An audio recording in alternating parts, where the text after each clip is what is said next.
What's going on, guys? Handsome Homebuyer here, and on today's podcast, we have Rebecca Cohen and Danielle Adornato. Check it out.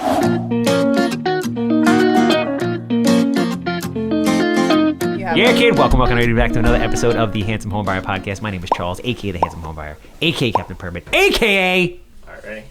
Do it. Have you been rehearsing? Do you have a theme song? Myself. Do you have a theme song? Of course. It's you've never listened. That's okay. Wait, I listened to your podcast though. And they all have Latinness at the beginning. There's see? She just did the shimmy.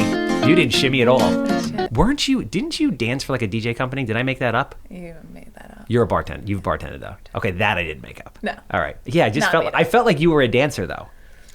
No. Are you a dancer? Do you have any rhythm? You're Italian. I'm Italian, and I have mostly everything that we did last week. We have rhythm as a people. I'm Italian. You know that, right? Yes, we discussed this. Yes. Mm-hmm. Okay. I do remember that. What's my third name? I believe it's El Judío Maravilloso. You did rehearse that. Did you run that by your wife? Did you say, how does this I sound? was freaking editing the last podcast. I was like, fuck, man. I gotta freaking get this right. You're like, I have a reputation to protect. I can't go out looking like that. Yes. I can't even say this word right now. All right, how about this? God. What does it mean? The Marvelous Jew. Marvelous Jew. The Marvelous Jew. I like that. That's right. You know who else you would like if you met him? Who else, Libby? Not sure. Captain Permit. 516-513-8838. If you need plans, you need permits, you need anything permit related from Elmont to Montauk, we got you. We got the best, most comprehensive staff in the business. 516-513-8838. Obviously, I'm the Handsome Homebuyer. If you have a house that smells like cat pee, is dated from the 1960s, 6 inches of mold on the wall, human waste floating past the basement steps, land, commercial property, apartment buildings, I don't give a shit. If it's on Long Island, if it's in the 5 boroughs, I'm quick, I'm easy, I'm a good time. Oh. All of those things? I don't know if we're supposed to be doing that. This is a G-rated show, ladies. I want to buy it. One thing I want to announce that we just did, which we're going to talk about on here because it's super cool, because I think both of you guys should do this. Ugh. It's okay. It's okay? Yeah. New text platform, right? 516, right? Take this down, people. 516-871-3511. I don't care who you are, where you're texting me from. Text me anytime. This is my new tax platform. We're going to get one-to-one engagement. You can ask me any questions you want about real estate investing, permits, you name it. The sky is the limit. Text me on that number, 516-871-3511, and I will get back to you guys as soon as I can. Bang. So, oh, you look intrigued. Tell us more. And I feel like you're a difficult person to get intrigued. Like, you're not easily impressed. Like, I'm not. What's I'm the not. term? My JB said this the other day. It was, you are... It wasn't about you. It was in general. Because I don't think you and JB have met each other. We did a deal together. You and JB? Yeah. Really? Small world. We just closed on it in August in Dix Hills. Yeah. Really? I brought the buyers to his listing. No shit. Buyers. Yeah. I'm trying to remember what this thing was, and that's what I think he said. Something like the term was easy to please but hard to impress. Like you're like a cool. It's a compliment. Like you're super cool, go with the flow, but you could have McDonald's and you'd be super happy, but at the same time you're difficult to impress. I don't get impressed by like glitz and glitter and like you can be fantastic and you can tell me everything about how wonderful you are and I will like you, but it doesn't mean that I'm going to like be highly impressed by you. Like I'm more impressed by character than fake. Amen. You know what I mean? Okay. No, I'm with that. I like it. Less talk, more action. Yeah. I have to introduce you guys. So, Ba-da-ba-da-ba. I was recently on their show 6 months ago. Was it mid-COVID? No. 3 months It ago? was- 4 months ago? It was Wow. No, I remember because it What was is- when That's good, you 3 did months. you did the first car thing, and you were looking for that property, and we had Old Westbury, but it just wasn't big enough. I was growing a beard at the time. Yeah, Yeah, no. this is the first time yeah. I was growing a beard at yesterday the was time. the first time I saw you without the beard. So we have, from United Mortgage, a fellow Italian, Danielle Adornato. Wow, you said that perfectly. I got it. It kind of like, once you get the first part, It does it flow. rolls. And we have Century 21, a fellow, I think, I'm going to say this, and I feel like it might be wrong, a fellow Hebrew. Sort of. No? We Rebecca. can go over the details of that if you want. Rebecca Cohen. Century 21 American Homes. Good to chop it up with you guys again. But I was thinking about that. I was like, oh, that popped in my mind. I'm like, oh, I'm going to say this on the way here. I'm like, oh, I'm going to say this. And then I'm like, I definitely know she's Italian. That I got. And then I'm like, I don't know if Rebecca's Jewish because Cohen is sometimes, I'm like, it could be a married thing or an ex-married thing. It could be just a name, but it's not Jewish all the time. And I'm like, she's from St. Louis. Are there Jews there? I don't know, but I'm going to say it anyway and see what happens. Do you want the short version? I want whatever version you want to tell me. Okay, born and raised Catholic. Okay. In St. Louis. Uh-huh. Married a Jew. Okay. Converted to Judaism. Wow, you're like my mother. So my kids are born Jewish. Okay. Wow. So I had a mikvah while I was pregnant. Wow. Are they going to be, my dad was just talking about this morning. Interesting. Are they going to be bat mitzvahed? Yes. Wow. I do not practice Yes. Judaism. Do they? They do. They go to Hebrew school? They will. Wow. But really, like, yeah, I'm just kind of whatever now. I don't really practice anything in particular. Okay. Okay, that's interesting. I mean, I'm not. you know. So my mother, similar situation as me. So my mother is 100% Sicilian, like from Brooklyn. Like out of the Goodfellas movie, everyone's like Peter Paul, the hair slicked back, all that stuff on that side of the family. And she married my father, and then right before I was born, she converted, and she's the most religious person in my family.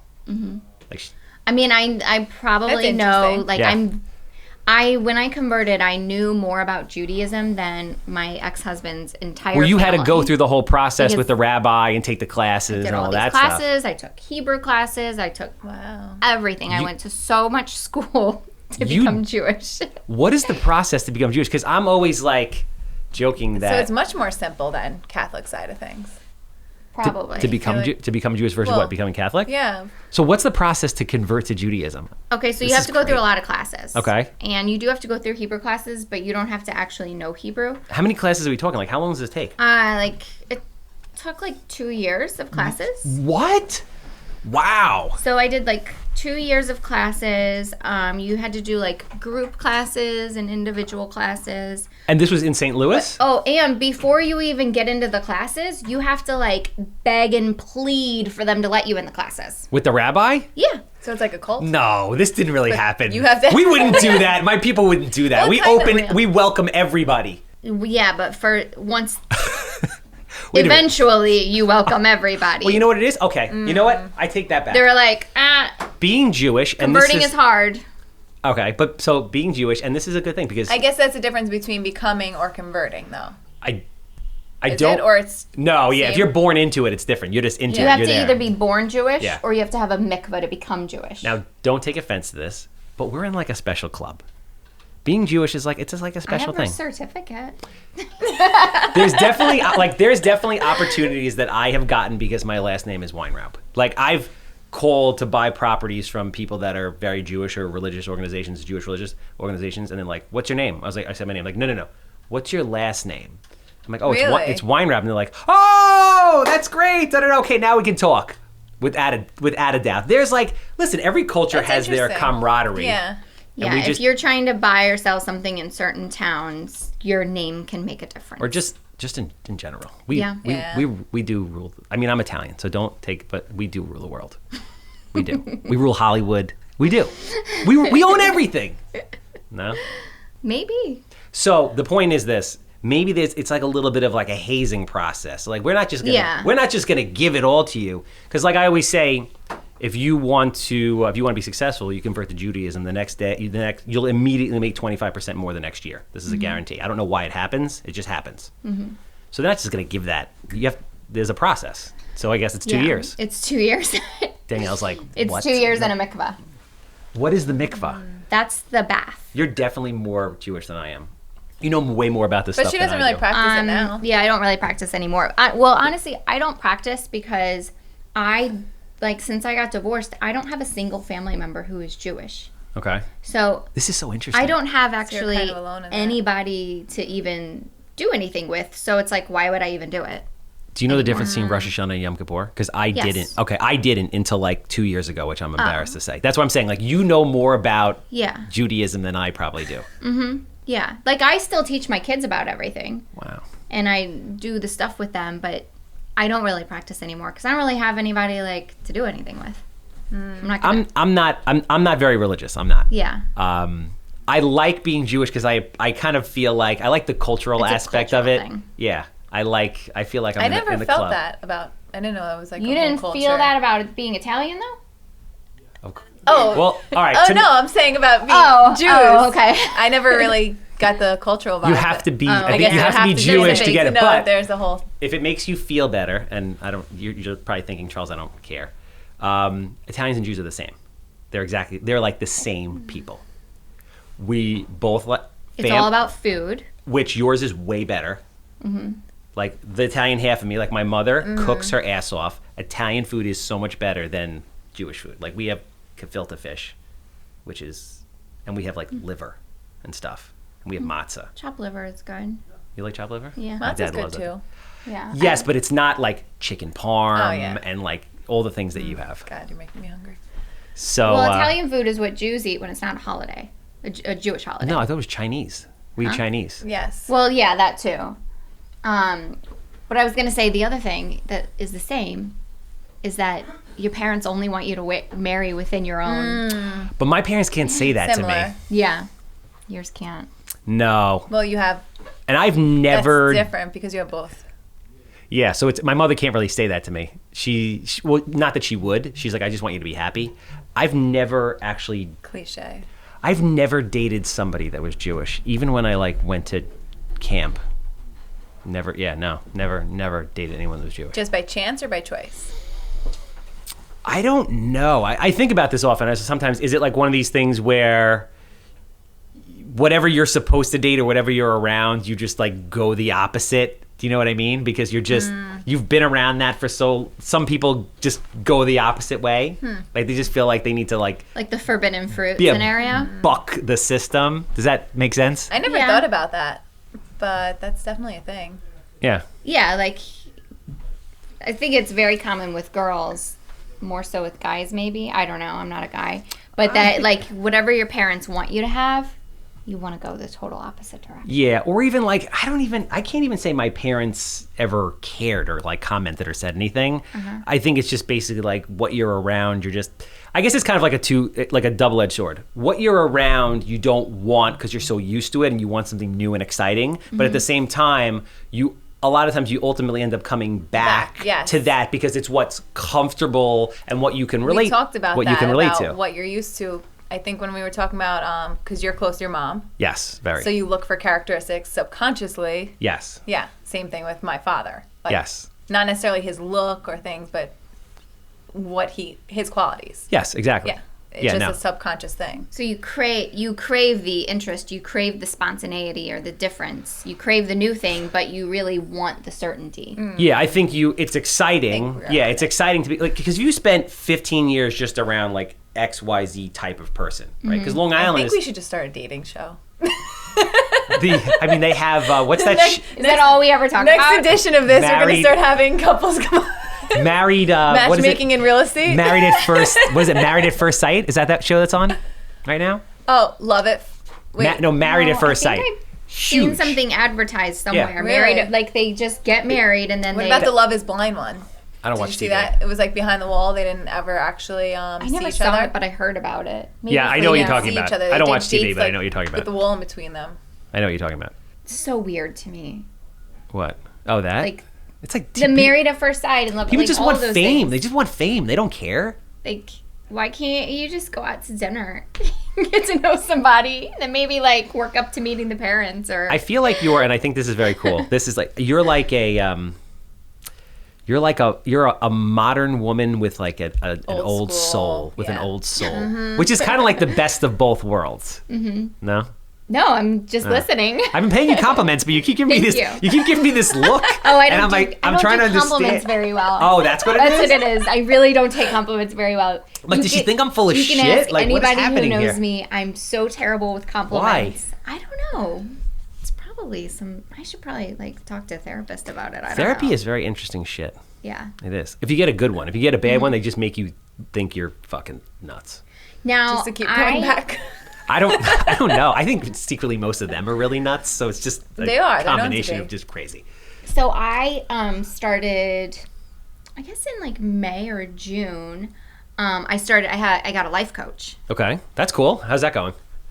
Amazing. Yeah. Like I would highly recommend it. Really? To so many people. So I'm very curious about this. What do they help you with? And what I'm more curious about is what are their qualifications? Because most life coaches I've heard of have never, like, most of them have never done shit. And I'm like, how are you coaching me if you've never done shit? Well, there's like courses and things that Okay. they've gone through, and they have certain certifications. Some of them are whatever. super experienced and Yeah. like done everything. So like the life coach helps me with all kinds of things, like business, Okay. mom stuff, Okay. relationship stuff, balance, Oh. things like that. So like Kind of like a therapist. Kind of, it's kind of like a therapist, but with a but business not side to so it. like Clinical. yeah, clinical. Sterile. It's Yeah. more like, oh, these are problems. Like, how are you going to work it out? Like, let's break it down. Let's That's break down interesting. how to solve these problems, and it helps me solve problems faster. So what led you to making that decision to find a life coach? I kind of like had been thinking about like getting a coach in some way for a while, like a business coach maybe. Okay. Just because you wanted to like get to Just another to like level. get to the next level, like Okay. just to like okay, like let's really like break it down. Like what do we have to do to meet these next goals? Okay. And how do we do it while like being a mom to 2 kids? Yeah, And I don't know that's how you do really it. demanding of my Yeah. time. Like I look at you and I look at Christina Shaw and I'm just Yeah. like, what? It's a lot. What? It's hard. It- It's time consuming. I can't even And it's imagine. draining, right? So it's like, okay, like so how do I keep going? How do I keep doing better and doing more even though like I'm doing some hard things already, right? So I started working with this life coach. Okay. And I've been working with her once a week since How did like you May How or did you June. find her? I found her through a business group that I'm in. Okay. And she's amazing. Absolutely amazing. And gotten me to meet goals that I might not have ever met yet Is it okay? How long you been working with her for? since May or June. Is it So I the guess almost 6 months. Is it the accountability? Is it that she's motivating you? Is it that she's like super smart and puts different ideas in your head? Like, I'm curious to know how it She works. talks me through problems like with a different perspective. She gets me to see problems in a different way. Okay. Is one thing. So whenever a problem comes up and you just like, you know how like sometimes the same problem will keep coming up over and over again in your life? And it might come up in a different way. I know what you're saying. But it's like the similar Yeah. thing, and you're like, oh, this is just like that. Oh, like I could avoid this if I just like stop getting myself into the same situation, right? And so she kind of coaches me through like not getting caught up in the things that lead to those same problems, Interesting. or to see where the real problem is. You know how like you think you have a problem and you think that A is the problem, okay. and then all of a sudden you realize that B is actually the problem. And then you have another problem that comes up and C is that problem, but it's actually B. And then D comes up, but it's still actually a B problem. So it's the same theme, different, coming It up in sounds different confusing, ways. but I get No, it makes exactly what sense. you mean. No, it makes sense. Right. Mm-hmm. Wow. Yeah. That it's still So always I back to, and you learned- never fix B, so until have you to fix fix B, A, B, A, C, D, It's all E, gonna F. keep- They're all going to keep coming up until you fix B. Well, that's the cool part about life coaching. I'll lump therapy, life coaching, all that stuff kind of into the same. If you, some people don't have people to talk to that are intelligent or that are going to really be honest or whatever it is. Right. And sometimes you need someone, like you're kind of set in your thought process of this is what the situation is, or this is what my life is, or whatever it is. And you need a third party. They don't who's care about hurting your feelings. Exactly. Who will just be like, this is what it is from my Shoot it perspective. Yeah. Yeah. You have to make the adjustment. Mm-hmm. And it's worked? Yeah. Totally. Like So how- better mom, better at business, better balance, better at home. but it starts Everything. with you too, because you recognize that you wanted to improve in these areas. Right. Like I think I've always kind of thought, not always, but for probably about 4 years now, self-improvement has become important. Okay. So like I've really like set aside time and money and to invest in getting better at things. And you And like, this is just like the next level of that. and the cool thing about that is like you are on a top team. You are a top team. Like you guys are in, because I looked through the stats recently. Mm-hmm. You guys are top 1% of all agents on Long Island. Yes. Yeah. Mm-hmm. You know that, right? I did know that. Okay. I did. The accepting Yes. compliments thing. Oh, thank you. Just went right. Thank you. No, now you accepted that well. Yes. So We're the top 1%. Yeah. So the cool thing is, like, here you are. And most people would say, "Oh, you're the top 1%." You don't need to be like getting better. You don't need to be studying. And here you are, like, putting money aside to get a life coach to, get to become the better next at all yes. those things. Yeah. Yes. Yeah. I mean, she's helping me make steps in my business, move my business forward in ways that I want to. I'm a better mom because of it. How do you do all of that stuff? Like in what way? Like, How do you is- balance? How do you make... yeah, like I look at you and I look at Christina and I'm just like, I don't know how the hell they do it. Well, I think that first, You guys also to both have that accept- really good wild hair thing going. We're like Which kindred spirits. like she was in here last We week have and a I'm little- like, your hair. Like every time I talk to him, I'm just like, your hair is Great. amazing. Yeah. And you kind of have that like wild Yeah. beachy thing going on. Yeah, we've both Maybe you guys got are the kindred spirits. naturally curly hair, and it gets really crazy on rainy days. So that's why I'm like, how do you balance all that stuff? Because Well, I think you accept that you're never going to feel like it's balanced. okay. First, you just have to accept that it's never going to feel like it's balanced. But you have to compartmentalize things. Like, you have to be like, okay, like right now I'm working. Right now I'm with my kids. So, like, I found that when I was... It's hard in our business, though. It is. It's really hard. I don't do balance found- well. That's why I'm to really actually- intrigued Sure. by this shit. Like, I found that if I was running my kids to practices and games and making dinner and doing homework and trying to answer calls and texts and emails for work all at the same time, guess what gonna was be getting efficient. done? Nothing. Nothing was getting done well, for Okay. sure.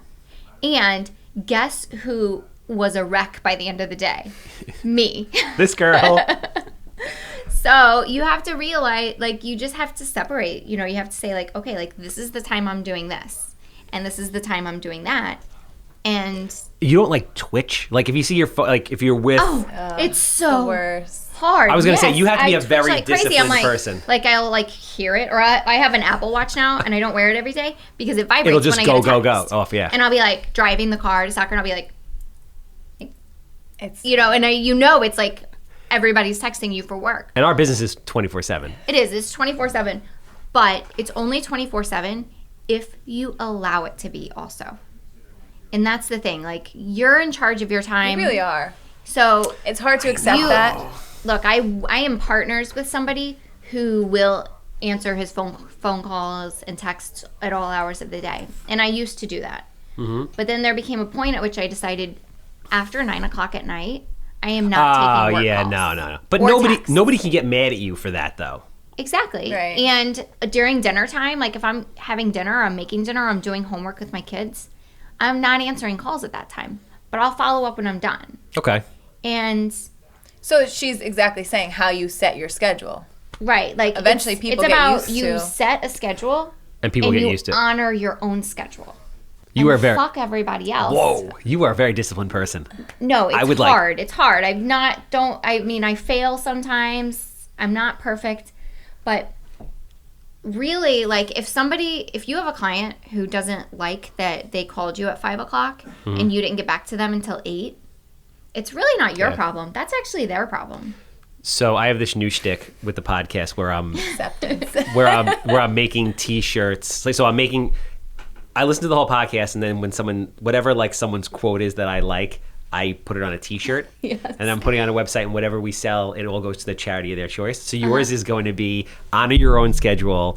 Wait, what was that thing you just said? Fuck. Fuck everybody And else. fuck everybody else. That was awesome.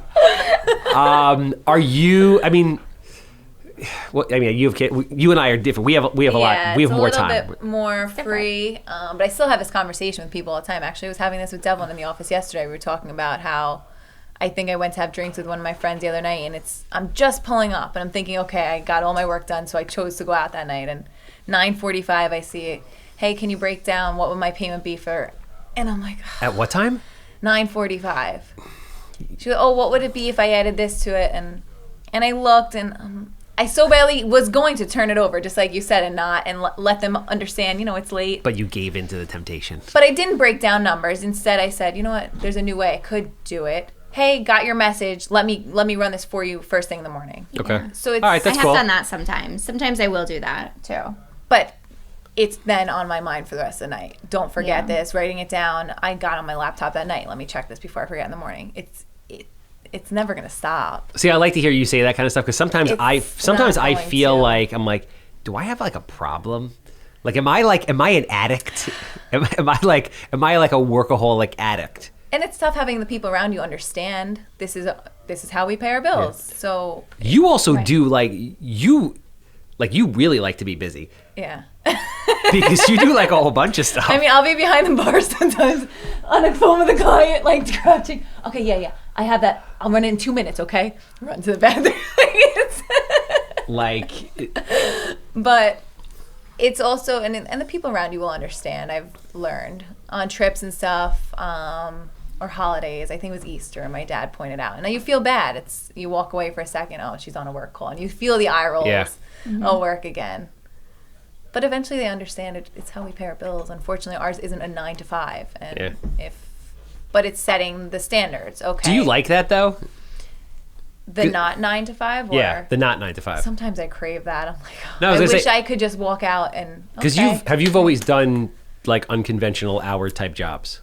Technically, yeah. Right before this, I was in restaurant management. So even if I left the restaurant, if somebody needs something, I mean, I'm kind of like always on call. Oh, you must be a really patient person. You bartend, you were in restaurant management, and you do mortgages? People are nuts. Like, I got into... I think I'm going to be a really grumpy old lady one day. What, you think one day you're just going to snap and that's it? Like, One day, I hope I don't grow old and grumpy because of dealing with people all this time. People don't grow old and grumpy. I think they're just grumpy and they just get worse. Okay. Yeah.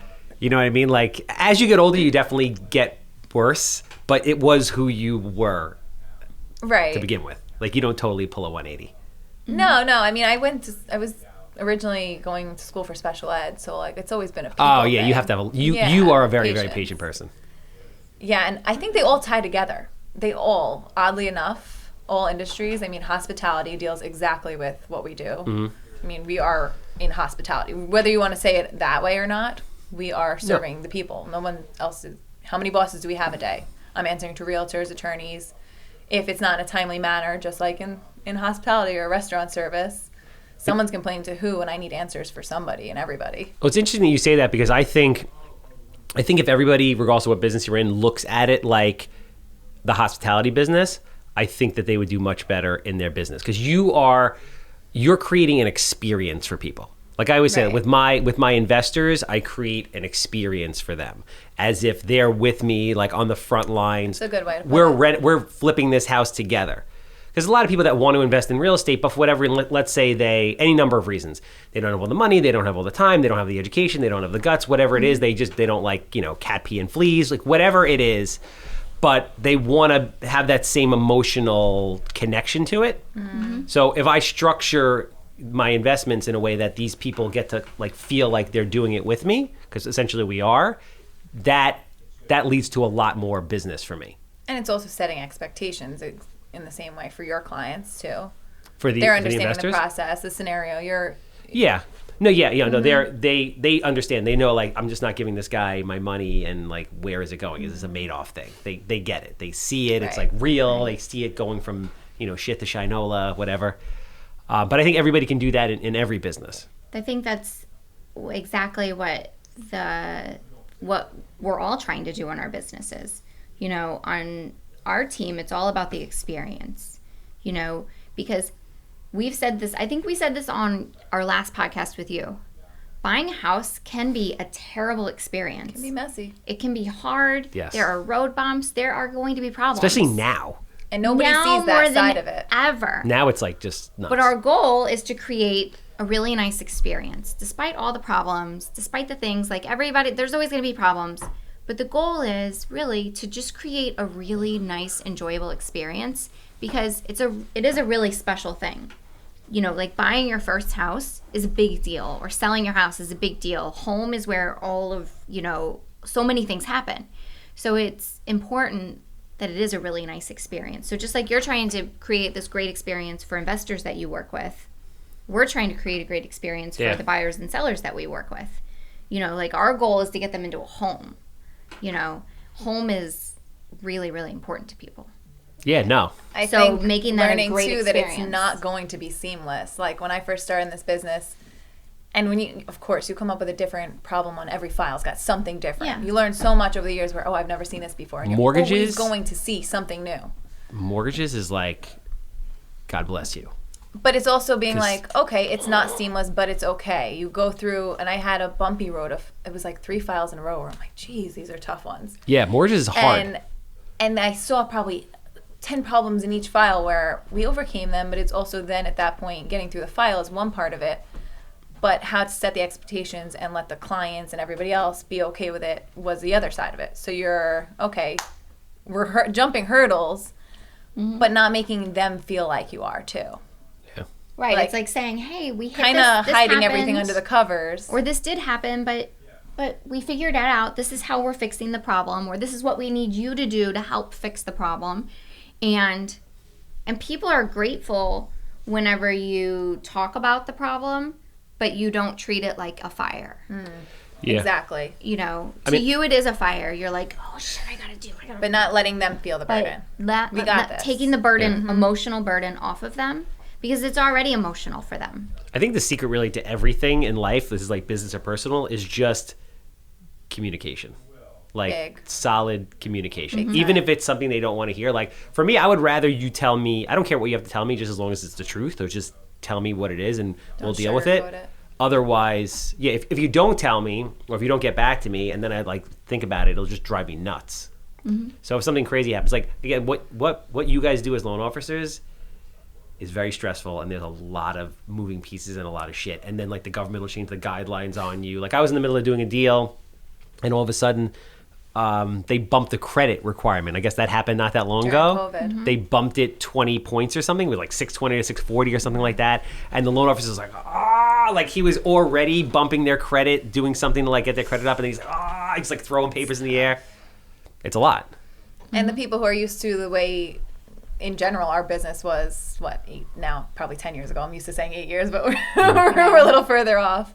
When it was a much different process, now it's... How long have you been doing this for? Well, I'm saying like back when the process was Oh, so yeah. much, when was it? I've been doing this for 5 years, but Okay. when did it all change? 2008. Yeah. So people who are used to that side of it and come in, okay, send me over this. Well, step by step. No, it's a totally It's different not ballgame. just walk in and put an offer anymore. It was totally different. So, what are you guys seeing going on in the market right now? It's like it's super competitive for both of you guys on the listing side when you're working with buyers to try and get houses, and then mortgage industry is crazy, obviously, between refinances and purchases, but you guys are having problems too because they're having problems getting people accepted offers. So, like, what are you guys doing different to stand out? What has been your experience of what's going on in the last 4 months? Do you want to go first or me? This conversation was in my head actually when I was on my way here about exactly that, standing out. And it was when 2 people recently asked me about, they were trying to get into rentals and saying like, nobody's answering me. I'm trying to, maybe you have some advice on what I can say. And subconsciously in my head, I'm basically making it like a mortgage pre-approval. Is, well, if 1 million people are asking about this apartment, you're just writing, hey, I'm interested. Wait, so what was the scenario? It was actually my sister and a friend, 2 people recently. Hey, Danielle, I keep trying to look at apartments and nobody's answering me even. I can't even get... Oh, they're trying to rent So that. this is rent for something. renting, Got it. but I automatically linked it to what I do, and I said, that's not totally my department, but what are you writing in your emails? What are you saying? Oh, I'm interested. Okay, so if 50 people are interested, what's standing out your email from the rest? And immediately I was like, oh God, I sound like I'm setting up a pre-approval. What's making your pre-approval stronger than the next? No, that's smart business stuff. And actually, my sister texted me yesterday, thanks for setting up my email template. I got some of your responses. And I sat there and said, well, you have to think, these people are listing an apartment just as a person listing a house. These people, we see it at the open houses, they're overflowing. Oh my So gosh. you come in with So a crazy. pre-approval from a bank, whatever, bigger bank, pre-approval you don't want to see, Quicken Loans, whatever it may be, that, okay, half-assed pre-approval, or they didn't do their all their documents. You walk in with that, and the next person walks in, hey, I have this, it's fully underwritten. Well, you look at them, okay, come on, what's standing you out? Yeah. Well, in this market, and we tell people too, it's and so sales. competitive. Yeah. You Sales and can't marketing. just half-ass this. You have to go in with your strongest best, go through the full pre-approval process, get a full underwritten pre-approval, and yeah, it may seem like a pain in the butt, but you're up against strong offers, which comes into what we talked about last week about putting in your what's the best offer. Yeah, putting your best foot forward. This is the chance to put your best foot forward. And what that means. Even last week I said to a client, I said, look, if you don't get this house because you didn't go up another $10,000, are you going to kick yourself for not going up the $10,000? Yeah. Like, number one, are you comfortable going up to that price? If you're comfortable going up to that price, this is not the chance to be like, oh, but I might be able to get it for less. No, it's not. No. Like, you just have to go for it. Yeah. You have to be aggressive. You have to put your best foot forward every single time. You have to be all in. If you're in, you've got to be all in or get out. Yeah. I feel like you got to say, plain and simple, what's the number you're willing to lose the house at? Right. Yes. Like that direct. Like, what number are you have willing to. to lose the house at? So, what have you been seeing out there? And so what have you guys been doing? Because for me as an investor who's looking at offers, right? There are times that I will take offers. I will take an offer that's not the highest offer if I know that the mortgage person is awesome, or if the realtor's like on point, because there's a lot of like just weekend warrior people and it's a mess. Which goes just in same we thing. look at too. Which one you kind of weigh it out in the same way. Yeah. So if I'm getting a call, I give you an example. I accepted an offer 2.5 months in. There's an issue with the credit still, and they never even ran. What's that search that you guys run to see if there's any like federal liens and stuff that usually goes? Title? No. There's some kind of it's a funky name. Somebody told me. Like judgments on the buyer? Yeah. Like so Well, when that's in you a title search that comes up. no when you're pre-qualifying somebody. Oh, I mean, we can sometimes find that in our DU findings, but Maybe that's that's separate. what it's called. It's like this. If someone We have comes an to internal you, search also. someone comes to you and they're like, "Yo, yeah, I don't have any like lien judgments, anything," and then later on, not before the title, you find out like, "Oh, they have a $40,000 student loan." Is there like a name for that? If it's not in the credit report, Yeah. Or maybe it's just a credit report and this guy used a funky name. But Something like that should come up on credit, yeah, right? that would come up on credit typically. Sometimes if they disclose that though and it's not on credit, then we're going to dig more. If you So- already said that, it might pop up later on one of our other searches. as an investor, this never happens to me, and all I want is for this to happen. Or my dad lists a lot of my stuff, or the other agents I know really well. What never happens is the mortgage loan officer calls when an offer comes in and calls. Like if there are offers coming in, I want a loan officer to call me and be like, "Yo, so-and-so put the offer in. I want to let you know I am on point. Boom, boom, boom. This is going to get done. Let me tell you about them. They're fucking awesome." And I'm going to be like, I have my loan officers do that. Listen, if it's a difference of $30,000, obviously it might not be that helpful. But if it's a difference of like $5,000 or $10,000, it will. That's the difference. And I tell that to buyers also who are going in and they're a little afraid or using seller's concessions now. I'm like, look, if you when it comes down to putting an offer, I don't mind. Let me speak to the listing agent. Yeah. Because if they just hear, okay, yeah, they want to keep a little extra cash in their pocket or whatever it may be. Their credit scores are fine, their ratios are fine, but this guy, I said, I'll talk you up, fine, let it, or at least reassure them exactly that you're on it. Yeah, like they want to feel that you've underwritten the deal, that the DTIs aren't like maxed out, that it's not. That's what I want to feel that the team, because I don't want to have to, once that thing is on the market under contract, I don't want to think about it because I have like a million other things that I'm doing. You want to let the process take care of itself, and if you have a good buyer's agent and a good loan officer and a good attorney, that deal will take care of itself. Yeah. If the team is good. Yeah, like I don't want to hear from my attorney, like they just called and said they need another 2 weeks. And then when I called them and said, why do you need another 2 weeks? It's just basically a mess. Like, I didn't realize that their credit sucks. So I yank them off the loan. Right. I'm putting their father on the loan. They need a co-signer. Like, it's a shit show. That should have been done beforehand. Without a doubt. Yeah. So I'm curious to know what you're doing specifically because it's very hard for agents right now. It's very, very hard. We're getting offers accepted. We're putting multiple things under contract every single week. So everything we're doing is really that's awesome. working. It's working well. One of the things we do sometimes is we have the loan officer call. But, we rely on a couple of things to get offers accepted. One is the fact that we are working full-time agents who have a good reputation.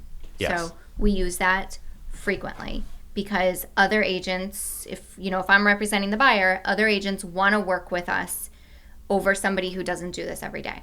because we have a process and we follow up. Without a doubt. So that's one piece of it.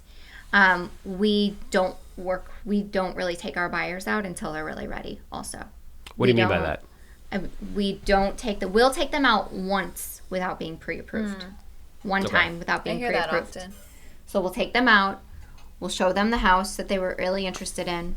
We'll tell them about the process, because what happens is that they just need education because nobody's told them this before. Yeah. Is really what it comes down to. So we take them out.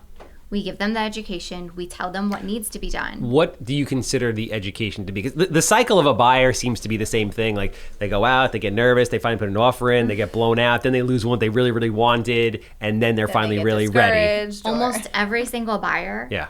has to get burned before they actually get something. Okay. Almost every single buyer does.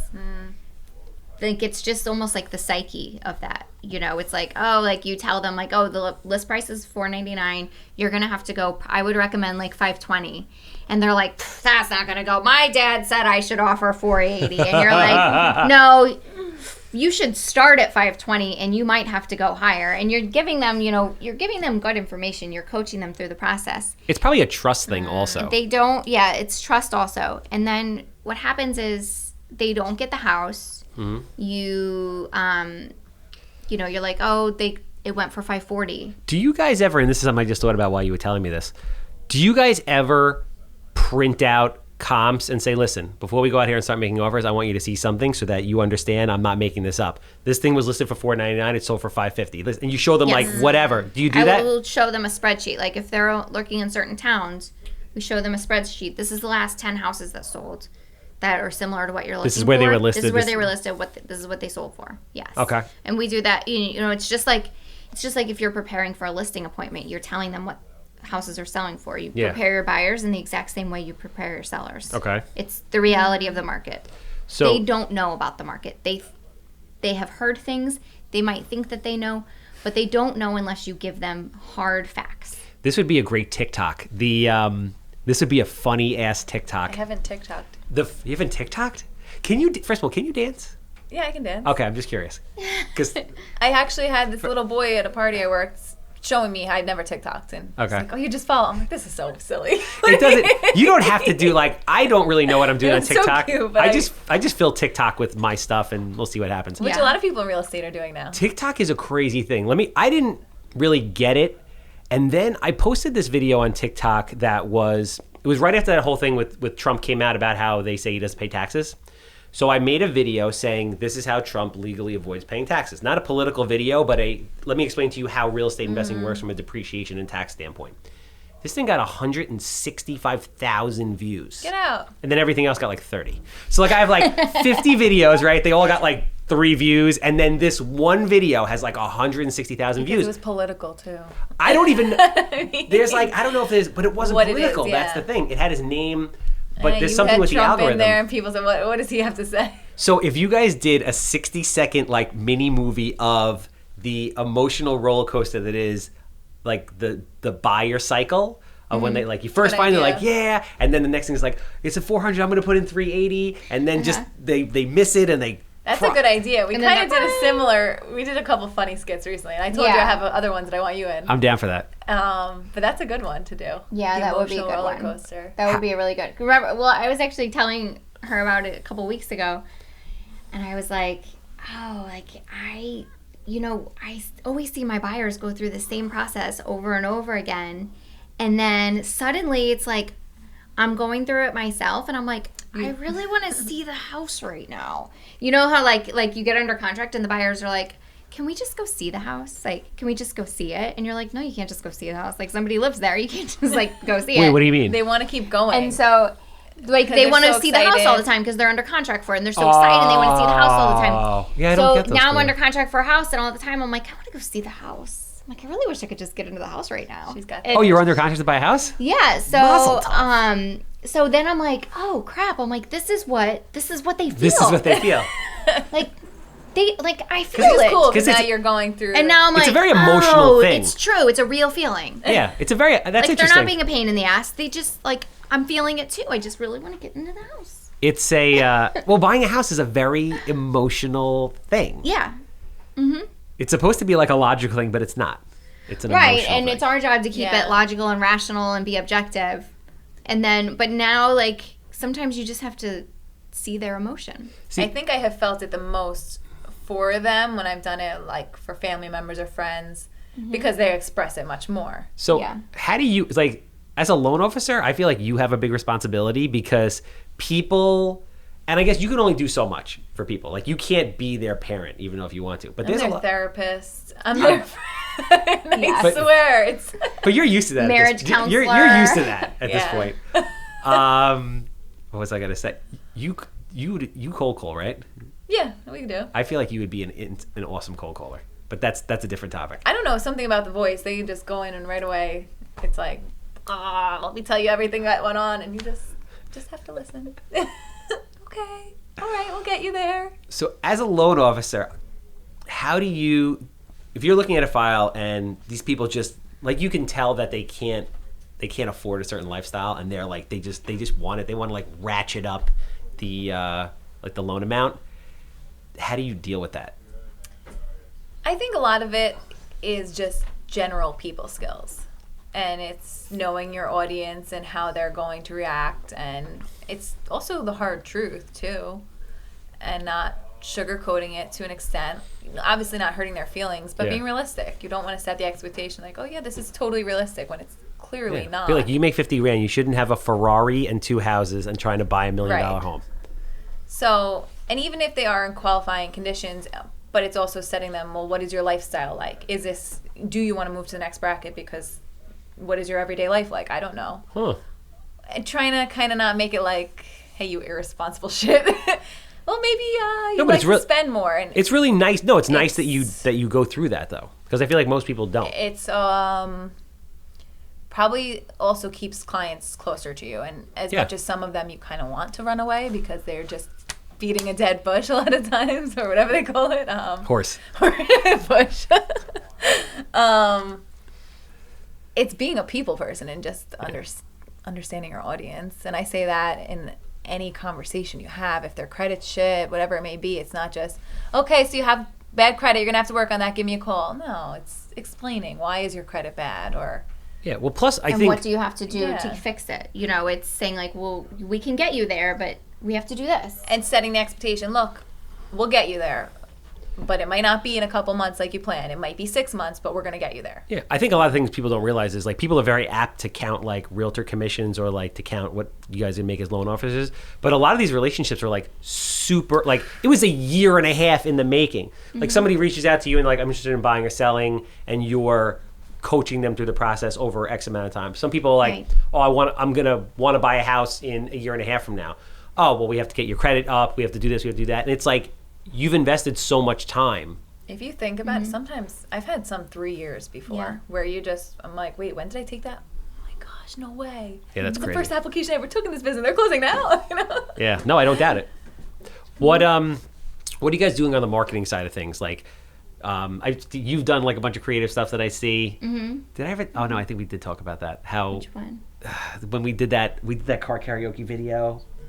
We did that car karaoke video. That was like 3 years ago, wasn't it? And I got into like a crazy car accident like 30 seconds later. Mm-hmm. But for some reason I got so into it that I like started shimmying and then I was like grabbing my nipples. Oh, and then we talked about this. Oh yeah. Then I was going for like this big development deal. And this is why you whatever on the internet lives forever. Right. And the people who like were opposing the development found that video, and it was like everywhere. And they were just like, "What kind of an asshole would sell this kind of guy a property?" And it's like me squeezing my nipples in the backseat of your car. I don't know. You know, that was a lot of fun. It was fun.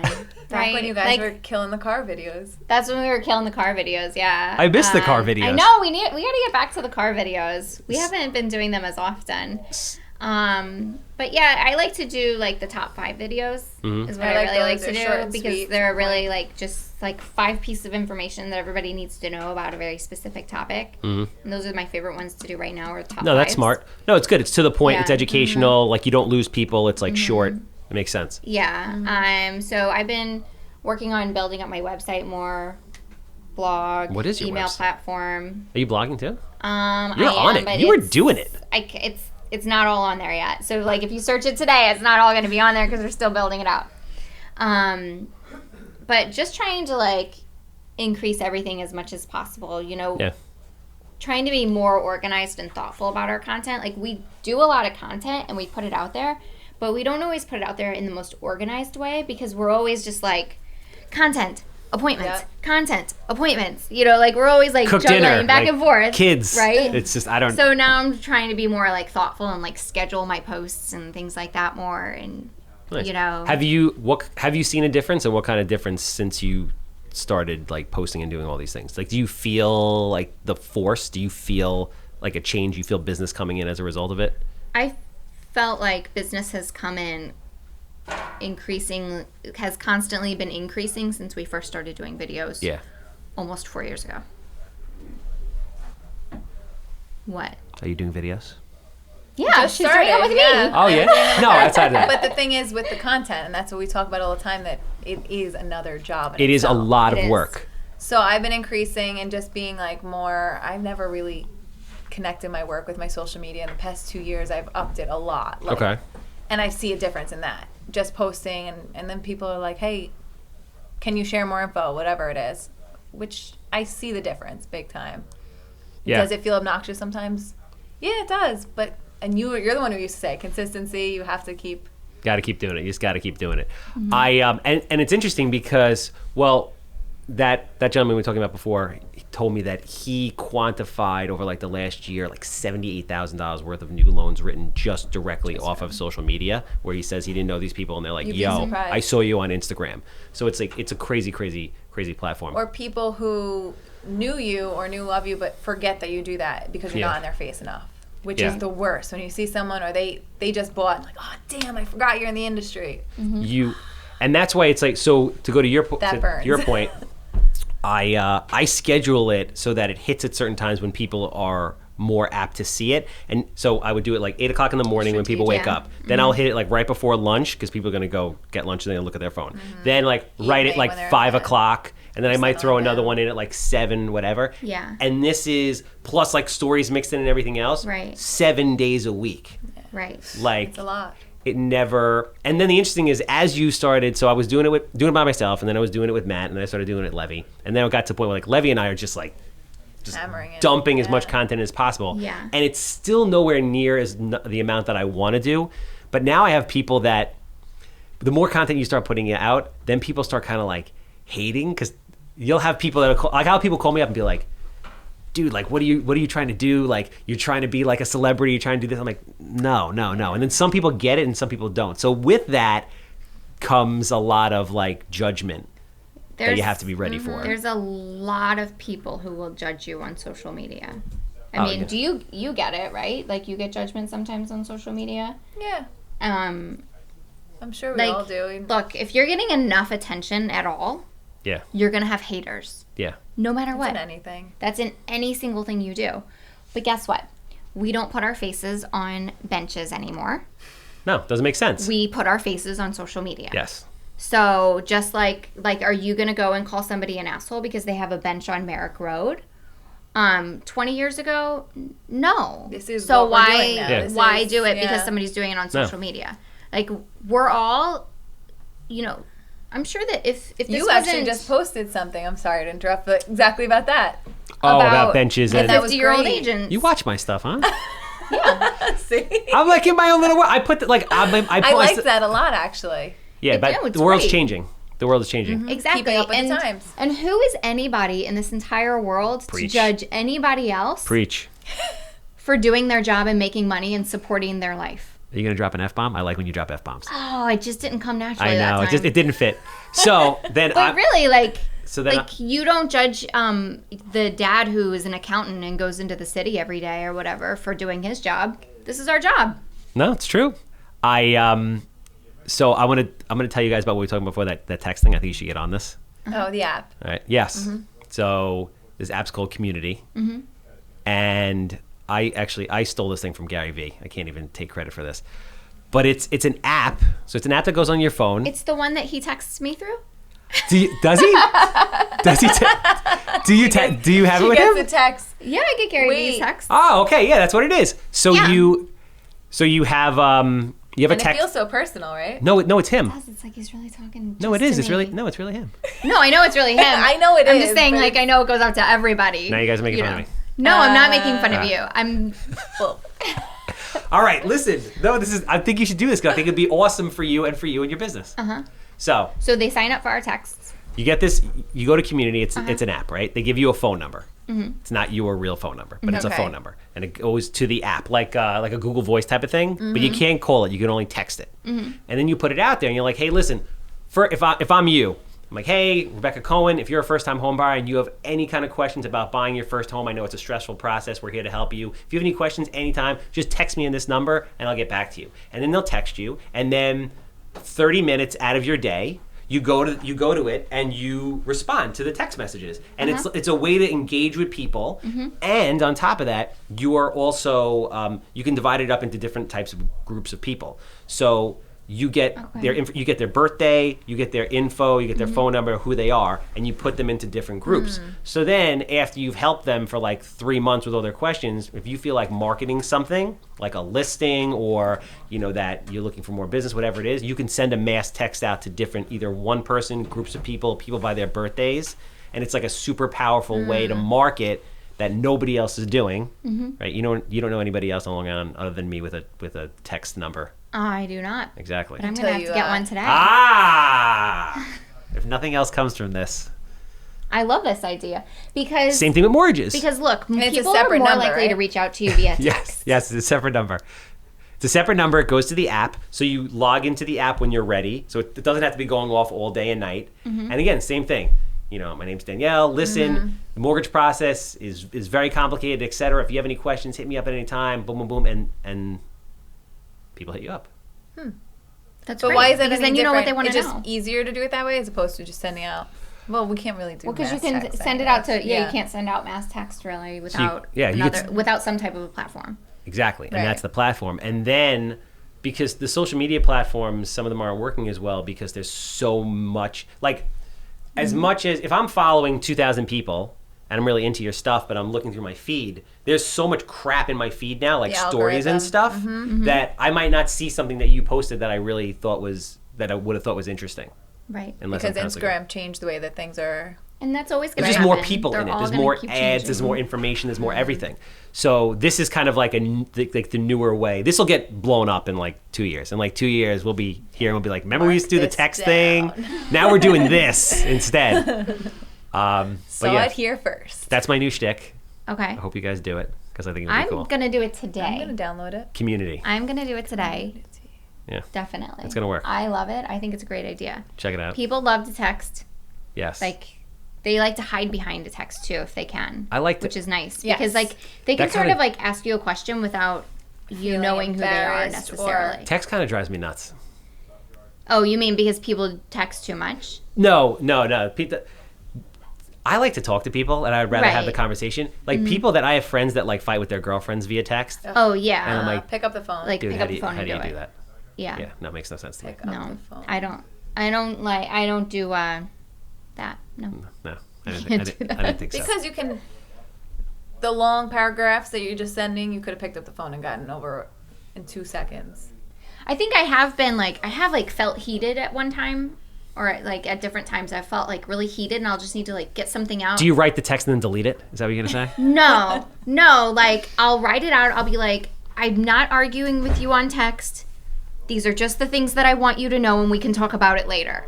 Like I'll do that sometimes because I just need to get it out. And then it turned into an argument. No, it doesn't. Actually, it doesn't turn into an argument. It'll Picture just be Rebecca like, arguing with it'll anybody. just be like, this is what I just need to say. You're like, yes. And we'll talk Passive about it aggressive. later when we have time. No. But this is it. And I love you. Bye.